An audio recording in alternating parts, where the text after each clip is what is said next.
This is Dr. Mark Naison, and we're very excited to have Oral Selkridge, a former Olympian and architect, a construction manager, and public official with us for the Bronx African American History Project. Ready? Okay, so we'll start off with a question I ask everybody. Tell us a little bit about your family background. My family background, okay. Well, we're from Antigua. My mom is actually from Barbados, and my dad is from St. Kitts, and they both migrated to Antigua, and they met each other in Antigua and had us, three boys in Antigua. My older brother Oliver, and me, Oral, and then my younger brother Stephen. Yeah. And so that's how we started as a family. So what year were you born? I was born in 1962. Mm-hmm. Right. And how old were you when your family first came to the Bronx? I was around 9 years old when we first came to the Bronx. Mm-hmm. Right. And what was school like in Antigua? Oh, different. It was like, if you misbehaved, you got a spanking. The teacher would take a ruler out and hit you on your hands if you misbehaved. So it was much different, and everyone had to come to class and sit properly. And when the teacher came in, they would say, "Hello, Mrs. Jones, good morning," and be still until the class started, versus over here. Right. Now, what about the content, in terms of math and reading? How would you compare the amount of material you had to learn with what you had to learn in the schools here? Well, remember now, I only went to school in the elementary school, so we had to learn the basics, basic math, basic timetables, and basic reading, and knowing how to pronounce words properly. And so that was my amount of education in Antigua, at the elementary school level. Right. Now, when your family moved to the Bronx, where did they move to? What was the address? Oh, the address, I know we were on 223rd Street, on Barnes Avenue, 223rd and Barnes Avenue. Oh, wow. There's a corner house right there. So you're not too far from Boston Road up there? Boston Road's a little further away, but it's around, I was actually closer to White Plains Road. Okay. White Plains, yeah. Now, did your family move into an apartment building or a three-story house? Or? It was a three-story house. Okay. And were there already relatives in the Bronx who you went to join? How did they manage to find that place in that neighborhood? It's funny because we had a close-knit group in Antigua, so when one person came over to America, you knew how to contact that person, because you would say, contact Uncle James or Mr. Johnson. He knows how to work his way around in the States. So when we came over here, we knew to contact our cousins who were here already, Uncle Donald. And then he helped us find out how to get around New York and where to go, where to shop, right? Things like that. So we had someone here already that could help us maneuver in the Bronx. Right. Now, did your father have a job when he came here, or they came here first and then found work? He came here first and found work. He was a prison officer in Antigua, so when he first came here, he said, let me look for a security job in security, and that's what happened. So he found a job when he came over to the States. Now, what was your first impression of the Bronx when you got there? I liked the Bronx. I think, it was very interesting to me because it was the first time being in the city, so I thought it was a city. So the buildings were kind of okay, they were bigger than the buildings we had in the West Indies. So I found it interesting, a lot of different people, a lot of different cultures. So I know people made fun of me because of my accent, but it was very interesting too. So there were not a lot of other West Indian kids on your block or in your school? There was some, but not a lot at the time. What was the predominant ethnic groups in the neighborhood when you got there? It was mixed. Our neighborhood consisted of a lot of West Indies and then Italians, and a lot of Italians lived. Once you passed White Plains Road going towards the Bronx River, it was all Italian neighborhood, mostly Italians. So. Right. And what elementary school did you go to? I went to PS 21. And what grade did you enter? That was around the third grade. The fourth grade, yeah. Third and fourth grade. Now, did you find the schoolwork challenging, or? No, it was quite easy. It was very simple. I found the environment challenging The environment challenging because of the other kids? for the other kids. Okay, so how did they... And the teachers, but And the mostly other teachers. kids. So how did the other kids react to you? Well, a lot of them were Americans, and like I said, when I said we were in a area that had West Indian, there were other West Indian kids around it, but the majority of the kids were Americans, Black Americans, and like I said, the Italians, and they teased me a lot because of my accent. We would, instead of saying three, we say tree. Say 1, 2, tree. So they found that they would laugh at that accent, and even the teacher would try to tell me, no, it's a 3. So they want us to pronounce the 3 the way Americans pronounce the 3 instead of saying tree. So how did you respond when the kids teased you? I didn't like it. I just put my head down sometimes and just wanted to go home and try to, how do you say that? Because I didn't want to get teased, so I would really try to go home and change the way I spoke. Yeah. Were there ways you connected with the other kids outside of school? Were there a lot of like street games or ball games in that neighborhood? All basketball and football. A lot of kids played like flag football, just toss the football around, and baseball. I like baseball because it reminded me of cricket. Cricket was a big sport in the West Indies, Right. and I did enjoy baseball. I think I took towards baseball the most Of the but it sports. was closest to cricket. Now, in your family, what did your mother make West Indian food, or did she try to cook American? She tried to cook American, especially Italian food, spaghetti, meatballs. I don't know why, but she would do it. But we would do West Indian foods also, especially the kind of foods that we grew up in the Antiguas. Each island has a different delicacy, and ours was fungi and saltfish and rice and peas and things like that. So she would cook that. But, Now, did your family go to a church? yes. The Baptist church. The Baptist church, not Episcopal. Episcopal church also. My dad was Episcopal. My mom gravitated towards Baptist. Okay, so which Baptist church did you... It was right there in 220 on Barnes Avenue near 222nd Street. I forget the name of the church. It was the Baptist church over there that we went to. And my dad wanted to go to Episcopalian church also. Yeah. So this... How did you know? Oh, no, because Natasha Lightfoot's family belonged to St. Andrew's Church. Yeah. And I went to services there. It was a very impressive mixture of a high Episcopal and a West Indian ceremony. Yes. And beautiful music, and so I love West Indian Episcopal churches. Now was the Baptist church mostly African American, or was it more West Indian? It was mostly, there's a lot of West Indians, but and a lot of African Americans also. It was a mix. And my mother seemed to gravitate that. I'm not sure why, but she did gravitate towards the So Baptist church. when you came to the United States, what sort of music were you listening to?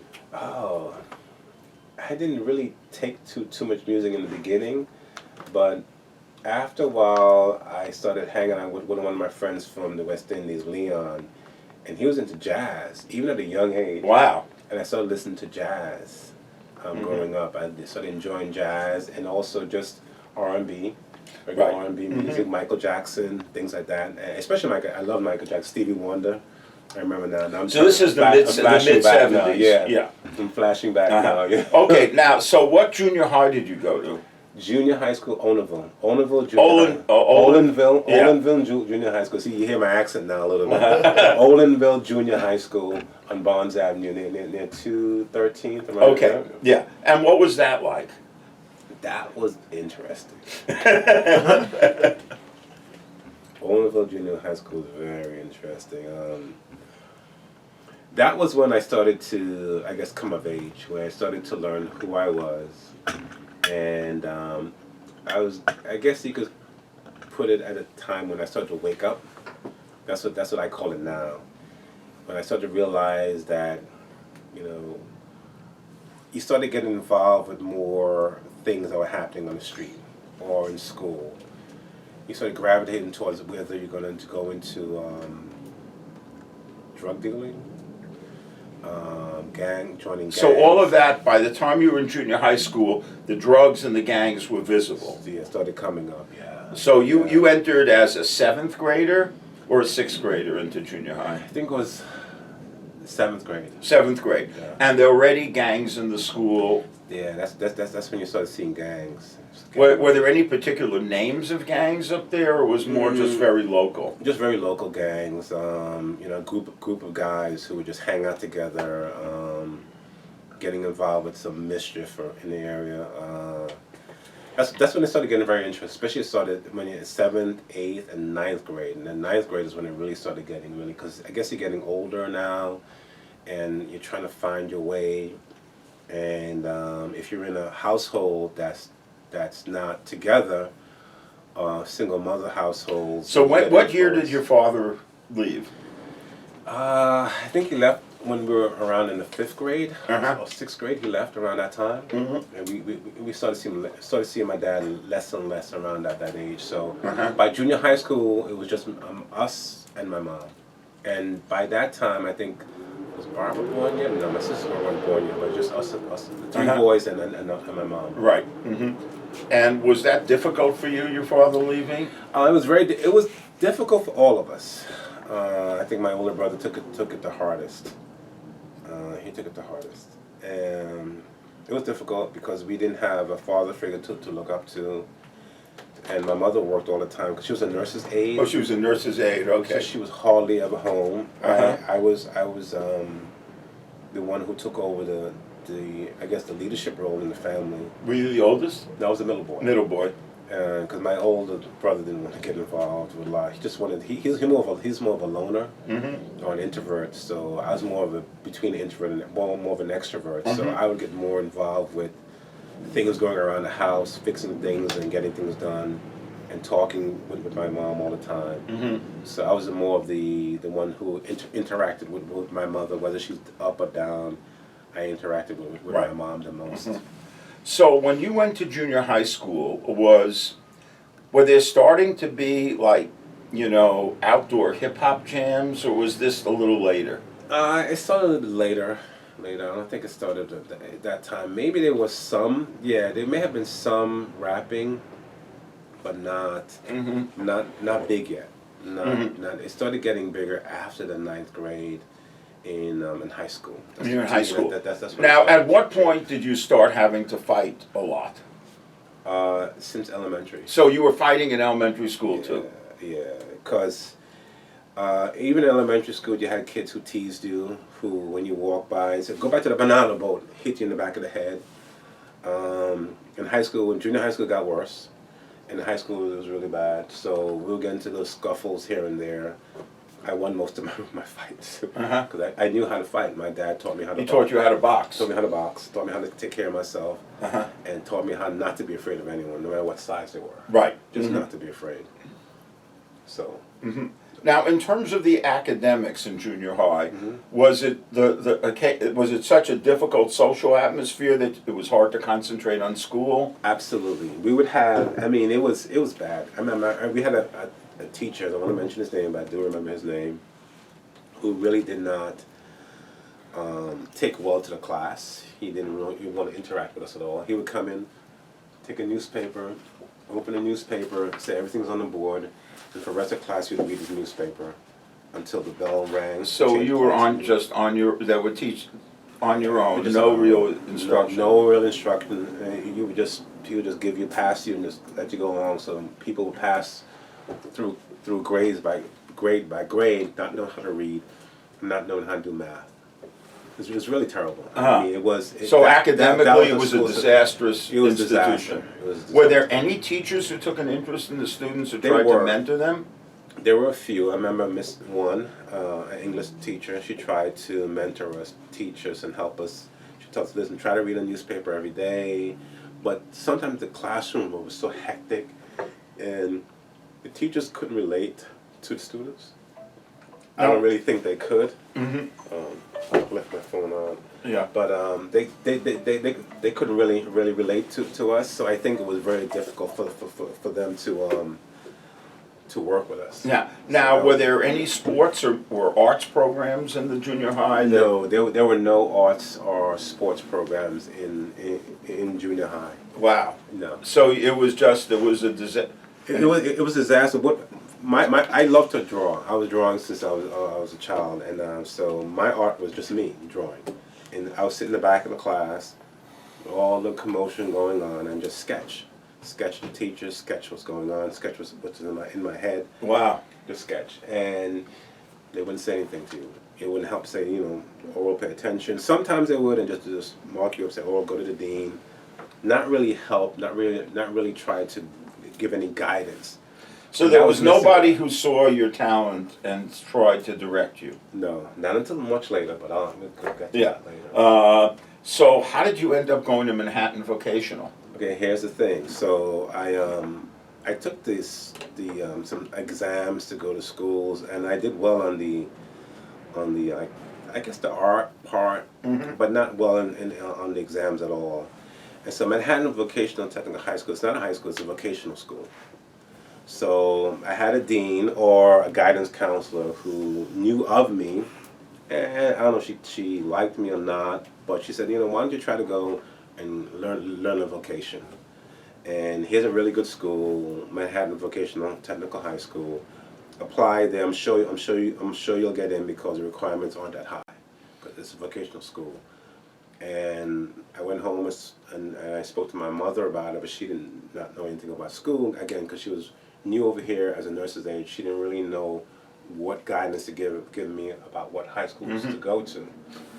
So I applied to Manhattan Tech, got in, I thought it was a great thing, and I went over to Manhattan Tech, not to find out later that it was a school for a lot of kids who were bad and kids who didn't do well in school. It was a failing school that my guidance counselor guided me to go to. Wow. Now, when the track coach approached you, was when you were in junior high or in high school? When I was in junior high school. Okay.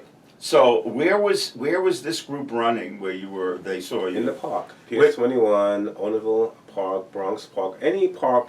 I think that time we were running at PS 21 because I still lived in the area, and the high school kids, the junior high school kids would play there after school. We were all going up because they had a baseball field too, a football field.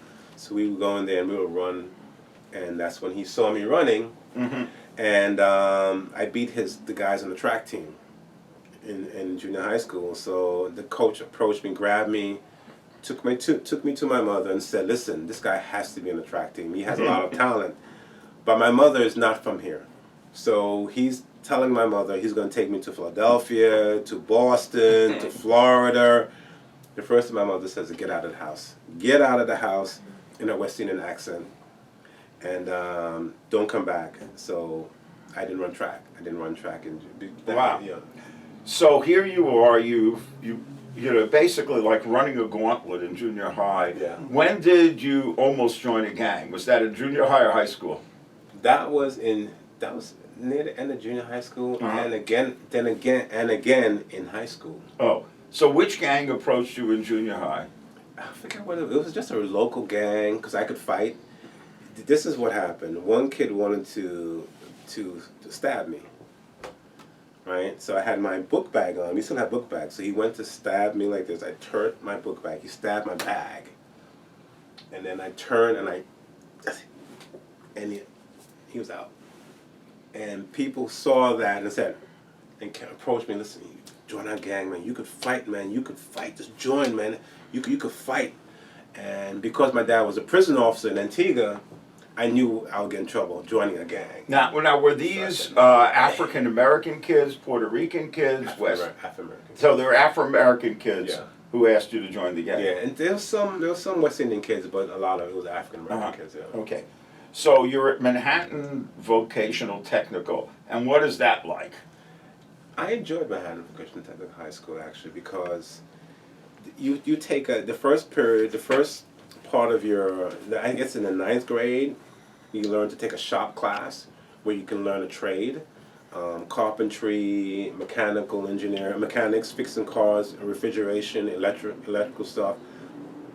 I was in a shop building, and across the street, Manhattan Vocational Technical High School is on 96th Street. There's 2 schools, one on this side, on the other side, by the river, FDR. So one side was a shop building, so you would go there and learn a trade, and then go into the other building was the academic building, you learn math, English, reading, history. So the shop was great. Everyone loved shop because everyone was learning a skill. And I took carpentry for my shop class, but I always had a good hand and a really good imagination. So I drew a house because we were assigned to draw a house and then build it out of wood.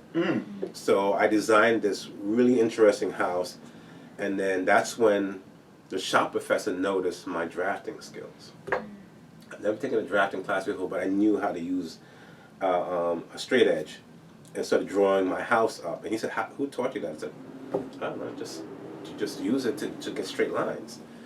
He said, "Have you ever taught about architecture?" I said, "Architecture? What is that?" So then, you know what, next year, sign up for drafting class. Cause drafting, because it was in the academic building. And see what you think about becoming an architect. I think you have a skill there. You have a knack for designing. And that's when I was first introduced to. So that was the first time a architecture. teacher said Saw- something in you that would make you have Absolutely. ambitions. Mm-hmm. Wow. Absolutely. Yeah. And that was your first year at Manhattan Vocational. It was my first year. And then you went into the drafting class. So what was that next year, experience it like? was great because I could tell you his name because I think he saved my life as a student. Michael Carey. Wow. Was my teacher for drafting, and he was an architect. I don't know if he was licensed, but he was an architect teaching drafting to a bunch of kids from bad kids from the area, and he was white, but very nice, very talented man. I was wondering, what is he doing here? But it was interesting that we had our first project, and again he said, design your dream house. So I designed this really interesting house with hexagonal shapes and triangular shapes. Very interesting design. And I remember Michael Carey coming over to my desk and saying, "Where did you get that idea from?" I said, "Just thought about it." Then he said, "That's a very good idea. So where do you think you can build this?" I said, "I don't know." He said, "Well, do some research on where you would like to build this house because I think it looks good." And just his voice talking to me made me begin to think that maybe I have some talent there. And he inspired me just by talking to me about it. Now, were the other kids equally attentive in this, or? One other kid, Robert Olmo, he and I went back and forth with his design. That's it. Everyone else was just They were in the fooling class. around. They were fooling around. But yeah. Robert and I were. I wonder if I could get in contact with him one day. Robert and I. He was. I think he was Italian, and we would design and come up with ideas together about how to design homes. Wow. Okay, so you're having this good experience. Are there other more challenging aspects of being at Manhattan Vocational? Oh yes, there were gangs. Uh-huh. And one thing that my teachers liked about me, I knew how to talk, I knew how to handle myself, I wasn't afraid of anyone. So they would make us, the ones who were not afraid, the ones who were trying to be good students. That's when I started turning my life around, and I started doing better in school with drafting. Actually, when Michael Carey inspired me to become an architect, my entire life changed. It was a turning point in my life. I started doing well in math, English, and I was failing before. Wow. And I was failing. So you went from a failing student to a successful student. Yeah, I graduated with they gave me an award for the highest improvement ever at Manhattan Tech. Wow. I went from a 65 average up to like a 9, almost a 9. After that time, when Michael Carey worked with me designing and mentored me about being a really good student, if you want to be an architect, you have to be not just a good designer, but a good student, doing well in math and English. My grades went from 65 one year to 90s the next year. Wow. Just straight 90s. I went home and I studied, and my mother was shocked. Shoot, I would stay up late night studying, and my friends would say, "Come outside, hang out," and I said no, because that professor had a goal for me to become an architect, and I saw that vision. He made me see the vision. He made me see what he saw in me. he made me realize that, which was very impressive. Oh, wow. Yeah, so I started 90s in every single class, and I just kept. Now, how did you fend off the trouble in the school? And The trouble's interesting because I remember once we had like every now and then once a week we had a walkout. It was planned for the entire school. Walk out, walk out. That's what someone would say, and everyone would leave class. Just one person said walk out, and I would stay. I wouldn't walk out. I would stay in the class because I just something in me was a turning point in me, and I just wanted to stay. And the professor would say, "You're not going anywhere?" I said, "No, keep going. It's fine." And she would just continue teaching, and I would so you'd be the only one taught, the only one or one other person in the class. That's amazing. 30, yeah. We would have walkouts once a week. Now, that's how bad the school was. Yeah. It was really bad. It was really bad. Now, you had mentioned Spoonie G. Now, is this when you became aware of hip hop is in Manhattan Vocational? Yeah. And we had how a lot did of gangs? We had a lot of rappers. People rapped. So people were rapping in the school? Oh yeah. So what year was this? The early '80s? Early '80s. Very. So very people early were 80s. starting to rap. Yes. Did you rap? No. I You could never not rap? You No. couldn't rap? No. I could just think. I was a thinker, designer, and a good friend, but I was not a rapper. Because believe it or not, growing up, well, you can hear it now. I had a stuttering problem. Wow. So I was afraid to rap because I was always afraid I was going to stutter. So I wouldn't rap. So kids, by this time, everybody was into rapping. Oh, everybody was into rap. So everybody was thinking they were going to be the next this or that. Well, one guy did in my school, Spoonie G. He was one of my friends. He was Gabe Jackson. We were in the cafeteria one day, and he was trying to figure out the first line of his rap. Then I told, since I'm an architect, I said, Spoonie, what about this, Spoon?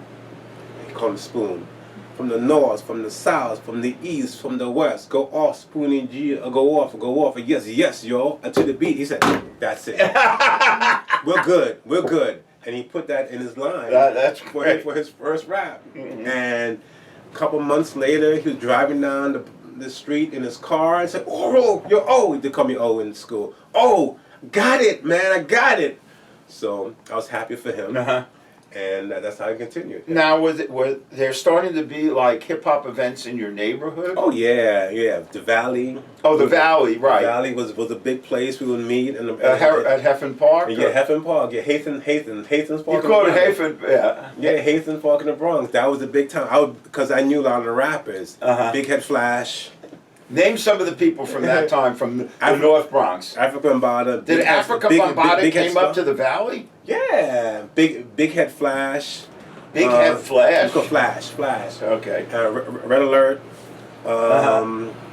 So they'd have jams in Hafen Park? Oh yeah, absolutely. So how did you meet Africa Bambaataa? Just hanging out At in the the area. park? Yeah, Come up there? Because yeah. he was from Soundview. Yeah. Soundview. Not that far. Okay. Yeah, So the Soundview people could come up to the Valley. Bronx people came up, people from Harlem came up, people from all over came up when you had jam sessions at that. Now, there's a famous beat maker named Pumpkin up there. Did that name ring a bell? No, not Pumpkin. I know some other names. If you say other names, I may know them, but not Pumpkin. I'm not sure Pumpkin. Yeah. Okay. So this was by now. The rapping was all over the place. It's a lot of things happening. So much was going on. In the early 80s. Oh yeah, a lot of stuff was going on. Okay. So how many people from your high school ended up going to college? Ooh. Very little. Yeah, and you did. I did. Okay. Now you went to City College, right? I went to City College. But you know, I should tell you a story about what I almost got killed in high school too. I know you want to hear that story. Yeah, sure. Yeah, I always like to hear about near-death experience. well, I was a good fighter in high school, but also a good student at the time. My grades were improving, so I was as a lunchroom monitor. So at a lunchroom monitor, you have to look at everyone's lunchroom card before they could get in. You know, third period lunch, fourth period lunch, fifth period lunch. So there's this gang member who had fifth period lunch, but he wanted to come in third period. So I said, let me see your card. He said, I ain't gonna show you no card. I said, show me your card. I said, yeah, show you your card. I said, you're fifth period. You're not coming in. He said, man, get out of my way. I'm going to knock you out. So I said, you going to knock me out? I don't think so. So, because I'm not afraid. And she said, step outside. We're going to meet you outside. I said, fine, meet me outside. So I said, next period, meet me outside. So he goes out. I'm still in the lunchroom. So he knocks on the door, come outside. So I go outside. He goes, puts a hand to fight me. I said, come on, come on. She runs at me, grabs me by my neck, right? Has me in a headlock, but I'm very sore. I grab his legs, lift him up in the air, and drop him on his back. And he lets go. After he drops him on the back, I don't know anymore. I can't tell you anymore what happens after that. Basically, I beat him up. And I broke his nose, bloody lip.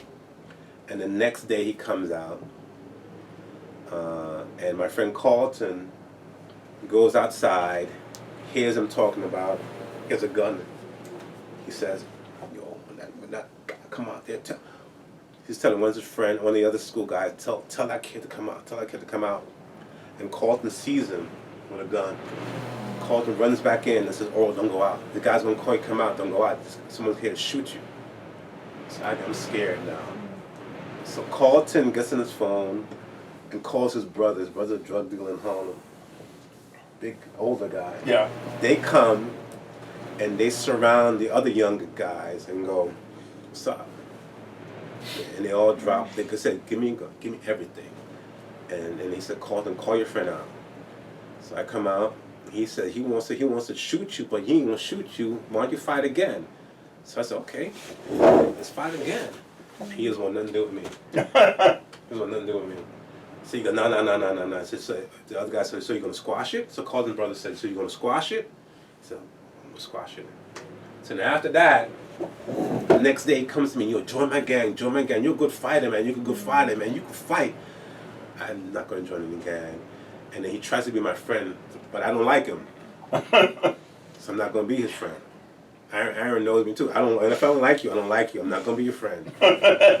So I don't want to be his friend. And he leaves. The next day he transfers out, and that's it. Wow. Yeah. That was my No, it's so interesting in New York. If you have a beef, you just call the local drug. My daughter had that situation in high school. She was a star tennis player. Yeah. She was dating the captain of the football team. But he was black and she was white, and some black Israelites came up and started harassing them at the local McDonald's, and her boyfriend was a pretty scary guy. So they just rapped, and then he told his friend, who was the local drug dealer, who told him, you're going to get killed if you ever say a word to them again, and that was that. That was that. That was Carlton's friend. Like, yeah. He was like, you know, they had bigger guns. Yeah, this is what it was like in New York in the 80s and 90s. So here, what made you decide to go to City College? Were you encouraged by the teachers at Manhattan Vocational? That's another interesting story. Yeah, so I was encouraged by Michael Carey. He put me in this program for gifted students, for kids to do for drafting.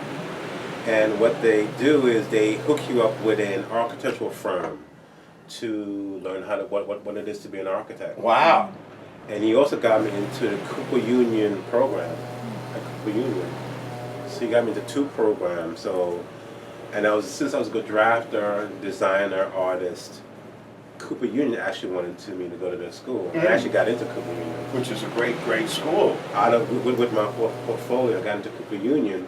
But then during the summer, I was also working with Gary McNeil, his godfather, my son's godfather. And he was like a father image to me. He was African American, one of the most famous black firms in New York City called Naison Johnson McNeil. An architectural firm? An architectural firm.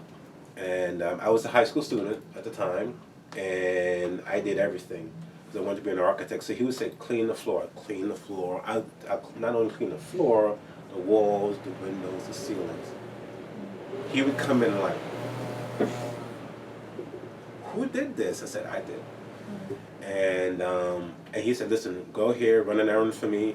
I'll do it in double time. I'll get it done quicker than he would ever see, because I really wanted to be an architect. And I said, can I draw? I said, no, not yet. You're still too young. But I'll teach you how to do architectural handwriting. He taught me how to write as an architect. And I admired him so much. And I found out that he was a professor at City College. Really? Oh, wow. Garrison McNeil. So I said, I don't care what school that is, wherever he is, I want to go. So I turned down Cooper Union to go to City College because I wanted Gary McNeil to stay as my mentor. Isn't that amazing? And he was taught architecture at City College, yeah. Okay. And when he found out that I turned down Cooper Union, he said, if I had known, I would have smacked you over the head. No, Cooper Union is impossible to get into. Yeah, I got in. Yeah, I mean, that's one of the I got into through their summer arts program. Right. I got in through that. The teachers, the professors loved me, and I loved my work. And then you was a kid out of the Bronx with not a great background, but they figured that you could put the lights on now. Yeah, good. Okay, now you get in here. Yeah. We can help. Now, are you still living on Barnes Avenue, the same place? No, I moved. I bought a house. I renovated my house. I gutted my entire house. I turned into more like a passive home. As an architect, you want to do your own place. So where was this? This is when you're still in high school? What? No, the place where when you were in high school, were you still living? Oh, I was still in Bronx. I was by then. I was on Fish Avenue. In Hillside Housing. Oh, you were in Hillside Houses. By that we had moved because we were poor, so we moved from place to place to place to place. Okay, so you were constantly moving around the Bronx. Yeah, because sometimes my mother didn't have rent. Was it all in the North Bronx, the Northeast? So it was in that area. Yeah. So you moved into the Hillside Houses, which is public housing. Public housing, yeah. Now, I don't know, I told Aaron, but Fish Avenue across the street were brownstones owned by some of the first black families to move into the Bronx. Yeah, you told me that. Upscale, like black families as early as the 40s. Mm-hmm. And at that time, Hillside was mostly Jewish and Italian. Yes. Yeah. But now you're in Hillside, but you're still in the Bronx. I'm still in the Bronx. Okay, so you're at City College, and are you really happy there? I like it there. I'm enjoying City College. I don't know the college experience, so I was able to get into college, again, through the help of my professor, Michael Carey, and just the school working with me because I was such a good student. And everyone really wanted me to succeed by that time. Yeah. All the teachers, all the professors, everyone at Manhattan Tech really liked me. Everyone knew of me. And I guess because Michael would talk to them about this talented student. Yeah. So this is, again, an example of how a great teacher can change lives. Absolutely. And how at a place like Olinville, the absence of those teachers can be a disaster. 65 average coming out of Olinville High School. You had to, yeah. Now, you have this sports epiphany at City College. What year did that happen? Ooh, 80. About 85. So 85, what year are you in? You're a junior? Or? A sophomore. You're a sophomore. So describe the story of how you become discovered as a track star. I was always doing sports and running around. So when I was playing flag football and I pulled my hamstring playing flag football with my friends in the park, we would all just get together and play. And then I go to the doctor. He says, you know what, you've got to learn how to stretch. You got to stretch before you play events. So take something in school. Where are you now? At school or college? Well, take a class that learns how to teach you how to stretch. So, fortunately for me, the next semester there was a track class, learning how to stretch and learning how to run properly. So I said, oh, just what the doctor wanted me to do. So I took it as an elective. I said, great. So then in the gym, we're doing running, pull-ups, exercising, stretching, and then for the end of the class, he said, okay, the fastest runner gets an A. So he said, everyone's going to run the 400 meters. So I ran the 400 meters, and I'm lapping people. I'm like... And 400 meters? 400 meters, so I'm lapping. Two laps around. Yeah. Well, we had a smaller gym, so it was 4 laps. So it was 4 laps. So I'm lapping people, and then at the end of the race, I come through ahead of everyone. And he stops his watch, looks at me, looks at his watch, looks back at me, and goes, grabs me, like, where are you taking me? You coming with me? Takes me upstairs, throws me into the coach's office. He said, he's on your track team. I said, why am I on the track team? I don't do track. I did track when I was younger. He said, and then my coach's name was Errol Anderson. Errol, he just ran the 400 meters, and look at his time. I was a second off the school record, my first time running the 400 meters. And so right after that, I started breaking records like crazy at City College. The 500 meters, still have the school record for the 500. You still have the school record for the 500 meters. Wow. Indoors at Dartmouth, I ran 1:07. And it was pretty fast. Yeah, that's pretty damn fast. Yeah. So, and after I ran that, I was invited to a lot of invitational meets on the track circuit in Canada, Boston, all over the place. And then Now, was this a club that you were on, or it was? no, City College. My coach had a club. He had a club outside. Yeah, had a club outside, and he would take me to track meets outside of the So outside of the track team. And his club team. Okay, wow, and they traveled. Anderson Track Club. Anderson Track Club, and where it was based out of City College. Yeah, Manhattan. Manhattan area. And so, so how did Antigua find out about you? Well, they saw my record and they heard about me, and I don't know. I just found. And all of a sudden, I got a phone call from Antigua saying we want you on our Olympic track team. Happens every day. People, oh, you want to run the Olympics? Okay. I said, sure. So was your family still in touch with people? Oh, sure. We were still my mother was still had cousins. And Now, my dad. did you ever go back to Antigua? Probably twice since we moved out away from Antigua. Twice. Yeah, I took the kids back once, but they probably don't remember. It was a long time. They were very young. But you didn't go back every year when you were living in the Bronx. Because it was so much. Right at that time, a lot was going on with me, with school. I had to move out on my own. Get an apartment, paying rent, bought a car to move around, and working, getting promotions after promotions. I did well in architecture because I have a talent there, so I started getting promotions, and I just felt obliged to always just keep working hard. I need a vacation. Keep working, and keep getting promotions and moving up, because I wanted to make a better life for my family. Right. So what was it like to first of all, how did they try you out for the Olympics? Did they do it in Antigua? No, they had trials in Antigua, but my times were just so fast that they didn't even need to, because they saw my races and they saw the times, official times, and in the newspaper documented in magazines that these are my official Okay, so trials. where was the location of the 1988 Olympics? Seoul, Korea. Annyeonghaseyo. If anyone who's Korean out there, annyeonghaseyo. Come say hamnida. So, And that's how you did know. you fly out with the We flew Antiguan out, team? flew with the Antiguan team. How many people were on the Antiguan team altogether? Oh, I don't remember. Maybe 30. So, with a bunch of people. Okay, Yeah. so was there a ceremony where you marched out? Oh, with yeah, Do you have any yeah. pictures? I do have pictures. Oh, if you could send us some pictures for our files I have of you some. marching with the Antiguan team. They had the last year champion person march with it. That was my first year in the Olympics. So they had you always get the flag to someone who did well Right. the year before. Do they have any pictures of you running in the Yeah. Olympics? Yeah, I do. Yeah, we should have this for our Bronx African American History Project Yeah, file. I think I Maybe we have. could even put one up here. This is your first Olympian, at least to my knowledge. So it must have been a lot of fun. Oh, it was great. I mean, when you were there, everyone treats you like a celebrity. I mean, when we went to Itaewon, that was a town that we had to go to, all the Olympic Village, people from the Olympic Village. Olympics is an interesting place to be. That's another story. Yeah, You don't want to know some of the story. No, I heard that the largest single consumption of condoms is at the Olympics. Bingo. Is that they're fat. They Bingo. sell tens of thousands of condoms. Bingo, because it's the different people From from different- wants to see what it is to. Right. Yeah. Yeah. No, that's what I heard about from. Yeah. Okay. Not intermingling. A lot of intermingling. Right. But it's fun though. Yeah, It's really fun because you think about it, you have all these goddesses and gods with these muscles and walking around the campus, so it's a very interesting place to be. Testosterone. Yeah. But anyway, don't put that on there.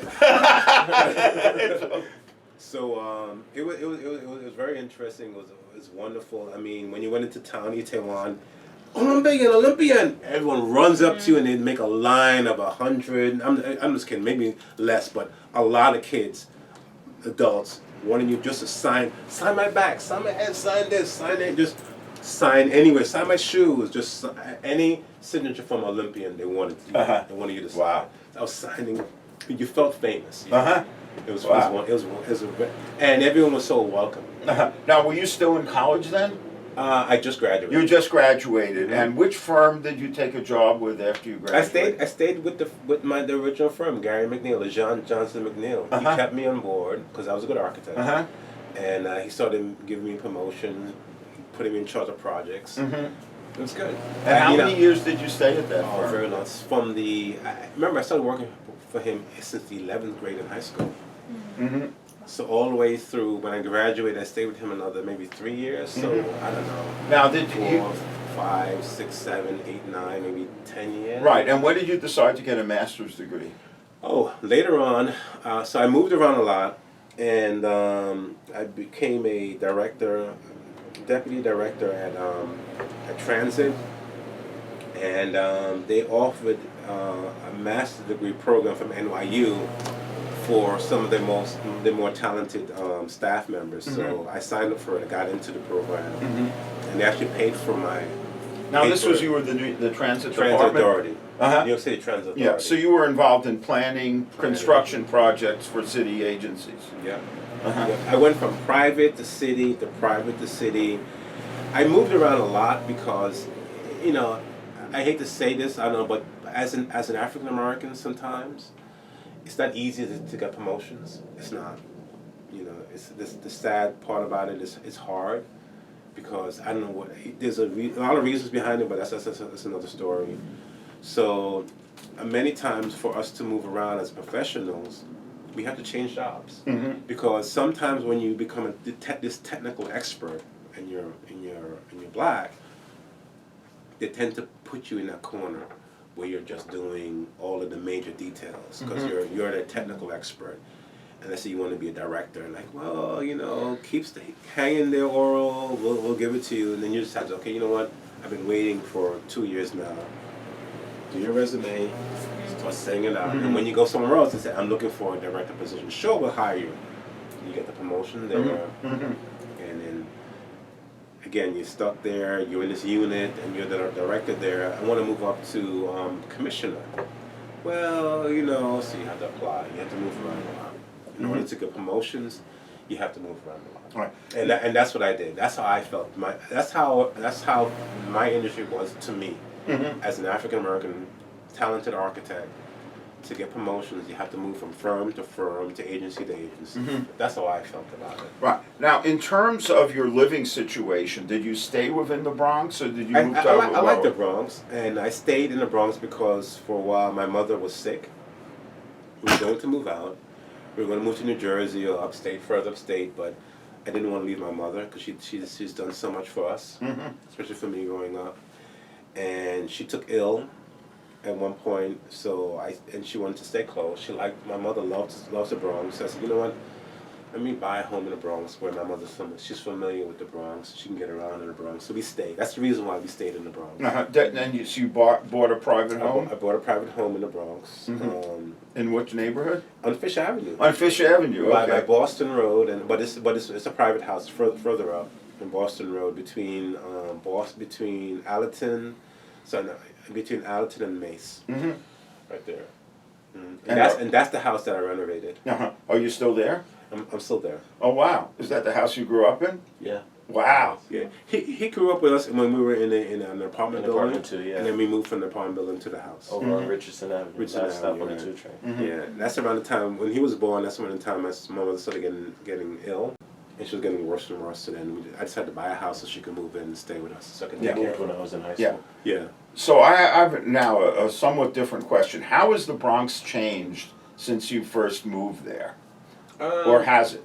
It has changed. I think it's a lot more populated. There's a lot of different people moving in. Croatians are moving in there, especially in my neighborhood. It's becoming more mixed. I think the income level has increased. You have an upper middle income coming in there, even up to high middle income families moving into the Bronx.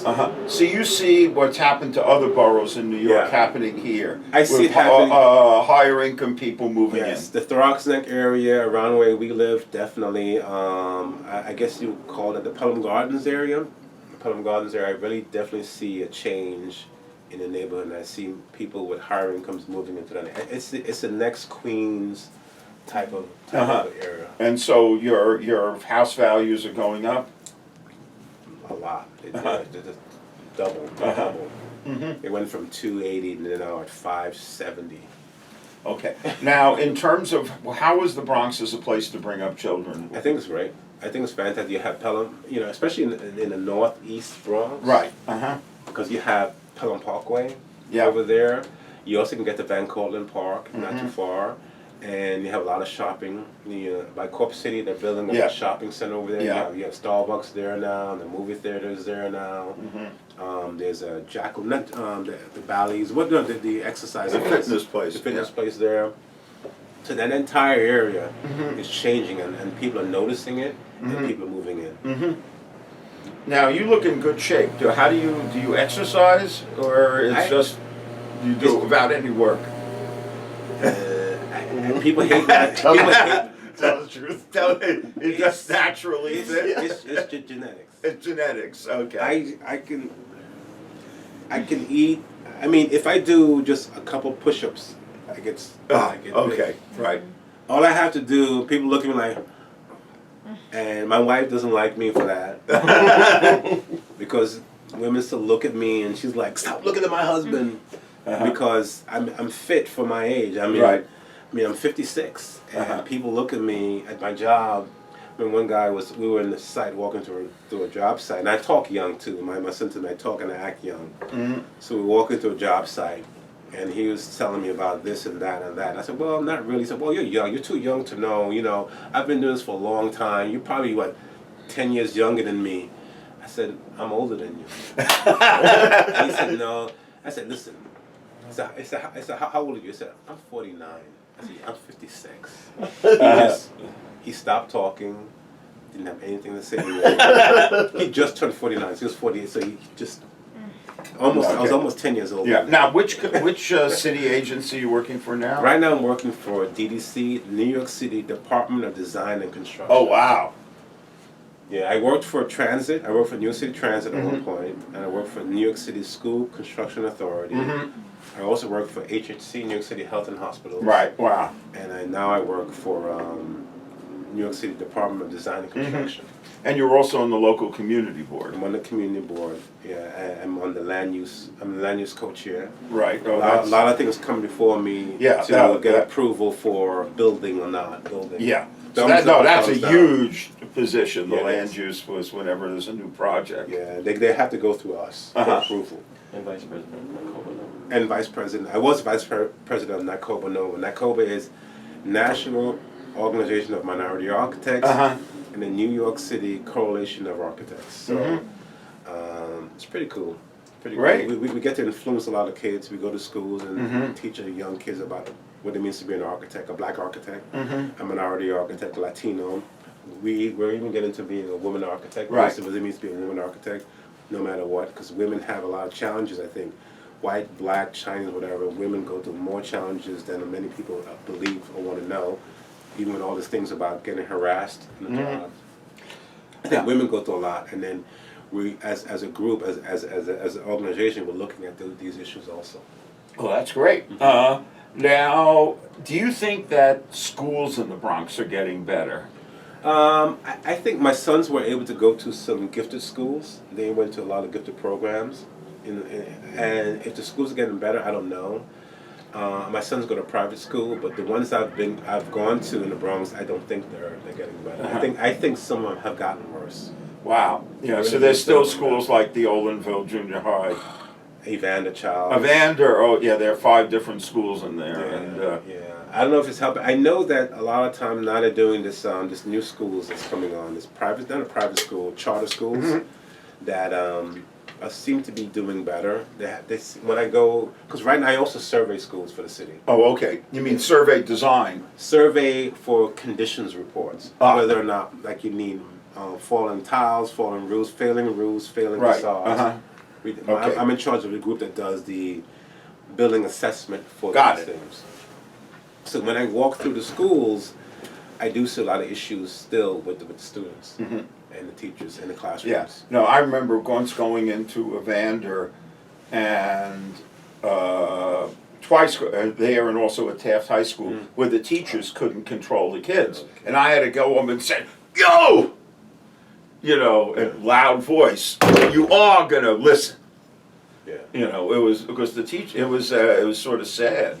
And they, you know, and I guess they're taking away a lot of power from the teachers. They really can't discipline. They really can't touch the kids. They really can't do anything. They get all they have to do is talk to them, try to get them to sit down. And I think that one of the things that I think the schools don't know how to address right now are the mental issues of kids. The mental issue of it. A lot of them have ADHD. A lot of them have issues at home. So there's a social a psychology type of thing that needs to be addressed with these schools. And I think that the schools right now, especially the public schools, aren't equipped to do that. Yeah, well, they need more counselors. Exactly. Yeah, you need a lot. They're not equipped to do that, and they don't know how to reach these kids. And because I think they have teachers and counselors who may not know how to reach these kids. And I think, not to sound indifferent about it, but I think that when you have counselors who come from a different background that don't know how to relate to the kids or don't want to be empathetic towards them, like Michael Carey he was white, but he had a lot of empathy towards me. He would listen to my struggles at home. I would tell him things that are going on at my house, and he would say, "What can I do to help?" You know. And so you didn't have that, and I think that you can have anyone help in that fashion. Because look at Michael Carey, he probably came from a wealthy family or a well-to-do family, but it was able to understand where I was coming from. And I don't think you have that nowadays with some counselors. I mean, I don't know if they're not trained, or maybe it's just someone has to be like that. Maybe they're born like that. Maybe Michael Carey was born to be empathetic. Yeah. Some people are who can just really just when you talk to them, they can feel it and they can respond. Yeah. Yeah. Well, it's you know, there are. I don't know if you could teach that. Can you teach that sometimes? I'm not sure. I mean, you know, when people talk about teachers who have influenced their life, their actions are so unusual sometimes. You know, it's not something you're trained to in school. You have to have that inside you to do it. I think so. I think that's part of it. Maybe it can be trained. I'm not sure. Yeah, I mean, you'd have to encourage people to take risks in terms, and also work harder. Yeah, absolutely. Okay, this has been amazing, but I want to give all of you a chance to ask questions. So, Aaron, do you have any questions of your father that you'd like to put on? Do I have any questions? He knows He knows it. I do. I've heard a lot of these stories. I grew up hearing a lot of them. And the reason why I tell the stories to him because I want him to be influenced to do great things. Yeah. Yeah. And that's I want them to see. Oh, it's an inspirational story about somebody. I mean, the fact that where there's walkout and you stay. Yeah. I mean, that's like you know. Yeah. Everyone's like. I think like I always think about my dad. My dad is probably one of my biggest inspirations. I've told you this, and maybe I need to tell you more. But my dad's been one of my biggest inspirations, even to where I am now, my wife and my family, and the life that I live. A lot of it is inspired by the family that I had, and I'm super grateful because not everybody growing up in the Bronx during my era had what I have with my father. But I think if I did have a question for you, and I always think about asking you, and I guess now is a good time to ask you, but you don't have to answer. But I think, like, me and my wife, right, we always think about the Bronx, and we think about, like, raising our family, you know, and I feel like there are trade-offs. There are positives and negatives to being in an environment like the Bronx. Do you think that we would be making a good decision if we decided to start our family and build what we have here? Versus, you know, like we always think about moving out, doing this, go there. I spent my whole life in the Bronx. My wife is from Seattle, but I spent my whole life in the Bronx, you know, and a lot of times I do want to stay because I feel like I want the balance of my kids knowing how to be street smart and understand that the world isn't all sunshine and rainbows, but I don't want them to feel like they have to join a gang. You know, I never felt that pressure because of you, but you know, I want them to have that balance, and sometimes I'm like, Well, how do you decide to do that? That's difficult because I guess because of my going through life and talking to other people, and everyone's from different parts, and everyone has their own struggles wherever they grow up. I think you could be successful anywhere you move, and I think it's really good to know that, and to know that as a parent, you know, and I just thank God too. I think there was a lot of movement in me that was through other forces besides my people around me, and whether you're spiritual or not. I think there's things that tug at your heart, tug at you as a person, or influence you as you go through life, who you want to be. And because I remember I didn't have a dad, and my mother was hardly home, so a lot of decisions I made were more my own decisions. And something just told me, this is right, this is wrong. And as a parent now, when you don't have that missing link as a parent, as a father, or as a mother, you have to now influence your child to go, this is right, this is wrong. And so when you go through life, it's just a matter of choices, as you know. And the reason why I told them my story is the choices you make. I could have made a choice to join gangs. I could have said, yeah, sure, I'll join a gang. Even though my father would have killed me, I could have said, I don't care, I'm joining a gang, I want protection around me. But my mindset isn't like that. I don't need to feel protected, because I felt protected for some reason. I felt that I was okay. So why join a gang? I'm okay.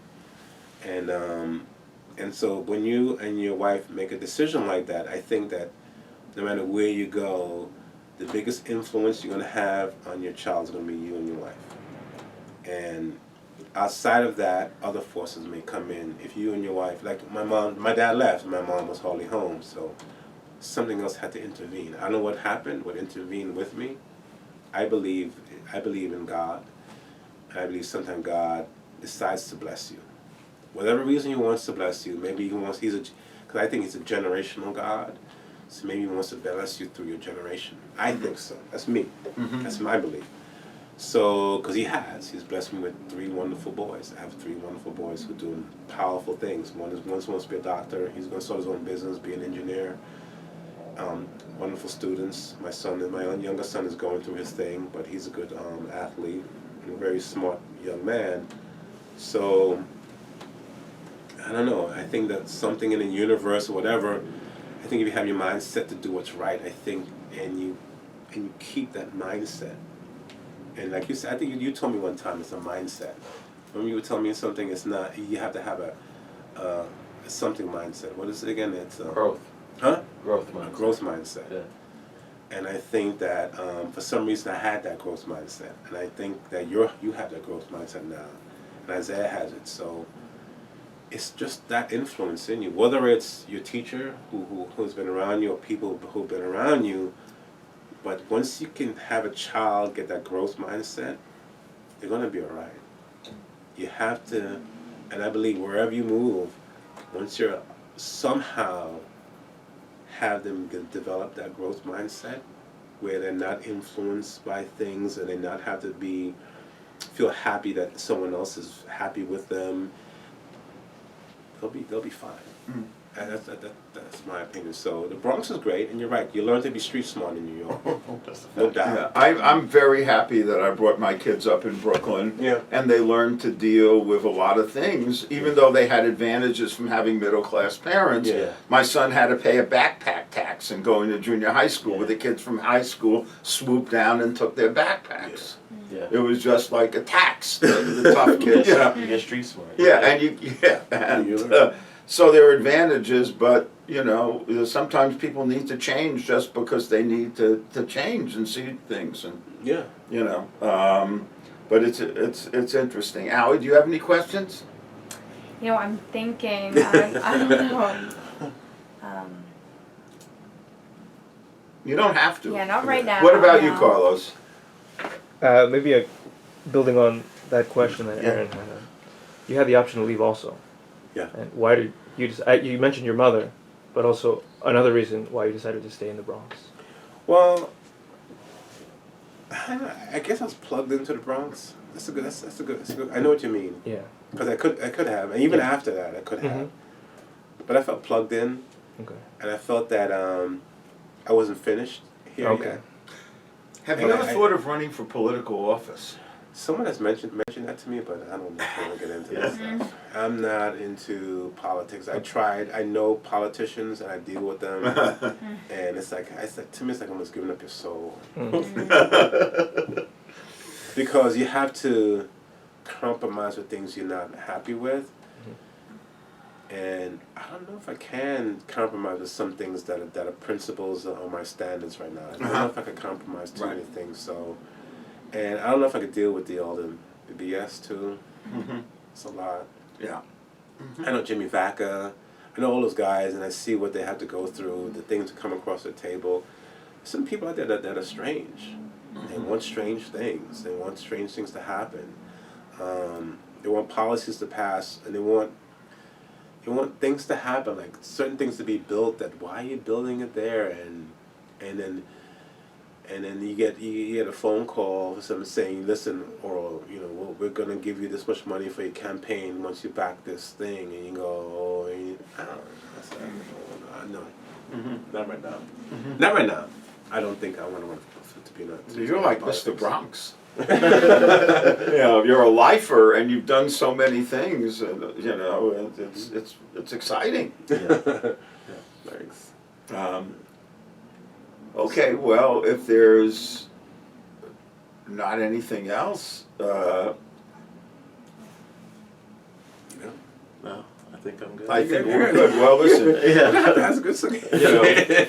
thank you so much. This was just absolutely. an incredible pleasure, and Absolutely. it's a great story, and I can't believe what good shape you're in. I mean, I'm 72 and I'm in pretty good shape for a 72-year-old, but at least I can't eat everything. If I work out for a month, I just start getting.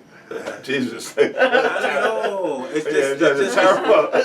It's really. I even sometimes wonder, like, what in the world? Cause it's just really. Yeah, it's well, just genetics. but that's interesting. Genetics. But one funny story about that is Steffi Graf, the tennis player, was once asked to run the 400 meters, and she broke the German junior record in sneakers. See?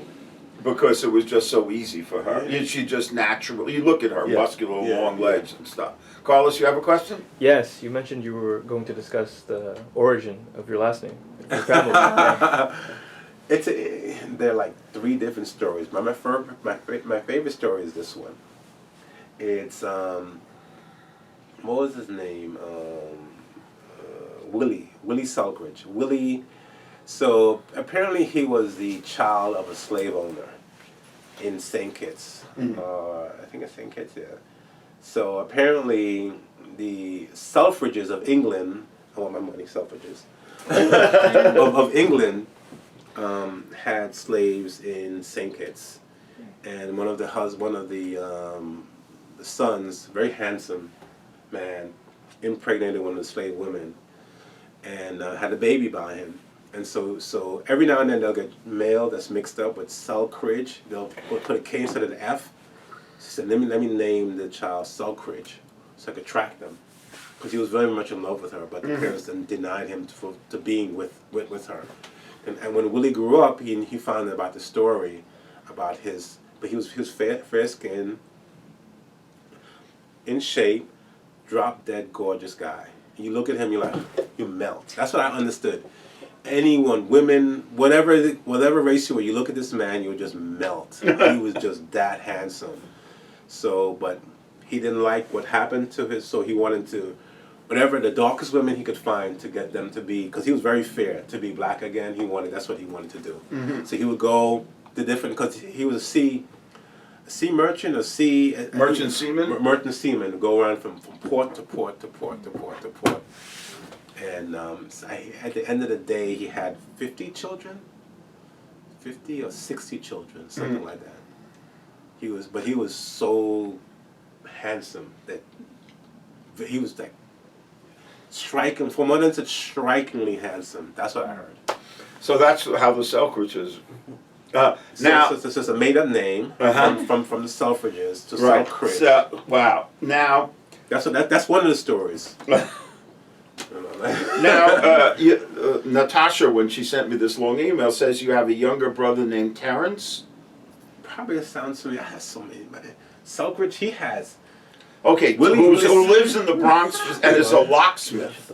Oh, really? He helped my mom pick her locks for her house in Antigua. Selkridge are very talented people. So And for then some there's reason, a Selkridge insurance agency in Antigua. Yeah, Charlene Selkridge she owns it. I know her. Oh, so this is not your siblings, it's just part of the family. No, not my siblings. Cousins. Cousins, okay. Cousins, yeah. I know Charlene. Charlene is my cousin. That's my cousin. Okay. The Selkridge insurances, those are my dad's. That's my dad's brother's kids. Okay. Cool. Yeah. So that's how the name Selkridge came about. Right. Wow. Okay, well, let's wind it up.